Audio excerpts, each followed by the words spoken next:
చాలామందికి న్యూట్రల్ అంటే అర్థం ఏంటో తెలియకుండా పోతుంది. న్యూట్రల్ అంటే తెలుగుదేశాన్ని విమర్శించారు కాబట్టి వైసీపీని విమర్శించాలి, వైసీపీని విమర్శించారు కాబట్టి తెలుగుదేశం విమర్శించాలి. ఇది కాదు, ఏది నిజమో అది మాట్లాడి న్యూట్రాలిటీ అవుతుంది. నేనైతే సాధ్యమైనంత వరకు కాదు, నేను ప్రతి దాంట్లో స్ట్రైట్గానే మాట్లాడతాను, అది న్యూట్రల్గానే మాట్లాడతాను. అది ఒకళ్ళకి ఫేవర్గా అనిపించినప్పుడు వాళ్ళకి అమ్ముడు పోయినట్టు ఉంటుంది, ఒకళ్ళకి వ్యతిరేకంగా అనిపించినప్పుడు వాళ్ళకి వ్యతిరేకం అనిపిస్తుంది. బట్ అట్లా అనుకునేవాడి కోసం నేను మారి లేనిపోని తప్పుడు ప్రచారాలు చేయాల్సిన అవసరం నాకైతే లేదు, ఓపిక కూడా అంత లేదు. ఎవరి కోసమన్నో చేయడం అని. సరే, వాగేవాడు ఎట్లాగో వాగుతూ ఉంటాడు. అరిసే కుక్కల కోసం మనం చూస్తే కనుక ప్రతి కుక్కకి సమాధానం చెప్పుకుంటూ తిరిగితే మనం రోడ్డు మీద తిరగలేం. కాబట్టి అది లైట్ తీసుకుంటాను. కాకపోతే విమర్శించడం అనేటువంటిది హక్కు, కాబట్టి ఆ హక్కుని నేను తీసుకున్నప్పుడు నన్ను ఫాలో అయ్యేటువంటి వాళ్ళు కానీ నన్ను విమర్శించేటటువంటి వాళ్ళు కింద కామెంట్లు పెట్టేటప్పుడు దాన్ని అనుమతిస్తా. ఎక్కడా నేను డిలీట్ చేయను, కొనసాగిస్తా. ఎందుకంటే నేను ఒక భావ ప్రకటన స్వాతంత్ర హక్కును తీసుకున్నప్పుడు వాళ్ళ భావ ప్రకటన స్వాతంత్ర హక్కు కూడా ఉండాలి కదా. ఇదంతా ఇప్పుడు ఎందుకు చెబుతున్నంటే షర్మిల విషయంలో నేను మొట్టమొదటి నుంచి చెప్తున్నా, రాంగ్ ట్రాక్ కూడా కాదు. తను పూర్తిగా ఒక ద్వేషంతో ఉంది. అది ఆస్తిలో గొడవ, అలాగే రాజకీయ అధికారంలో వాట ఆవిడ కోరుకుంటున్నది. ఆస్తిలో వాట, తండ్రి ఇచ్చినటువంటి ఆస్తిలో వాట కాకుండా అన్న సంపాదించిన ఆస్తిలో వాటా కోరుకుంటుంది. అదే సందర్భంలో వదినతో పాటు పుట్టింటి మీద పెత్తనం కోరుకుంటోంది, అత్తింటి మీద తన పెత్తనమే కోరుకుంటోంది, పుట్టింటి మీద తన పెత్తనమే కోరుకుంటోంది.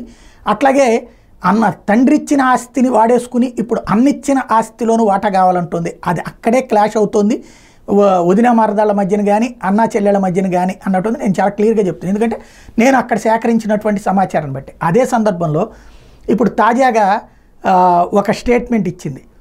ఏమని, మా నాన్న పేరుని ఎఫ్ఐఆర్లో పెట్టించిందే జగన్మోహన్ రెడ్డి, అలా పెట్టించినటువంటి ఆయనకే ఇప్పుడు రాజ్యసభ సభ్యుడు ఇచ్చారు అన్నటువంటి కోణాన్ని ప్రస్తావించింది. ఇదే కోర్టులో ఒక కీలకమైన పదవి ఇచ్చారు అన్నటువంటి.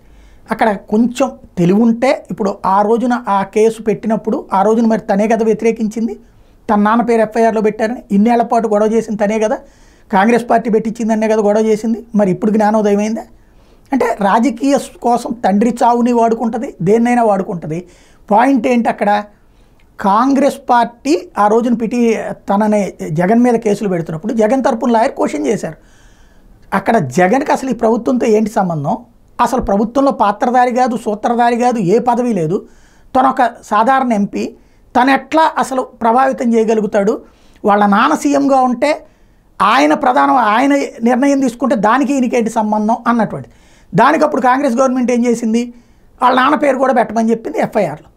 ఎందుకని, లేకపోతే కేసు కొట్టేస్తారు కాబట్టి. కేసు కొట్టేసే పరిస్థితి రాగానే పెట్టించింది అక్కడ.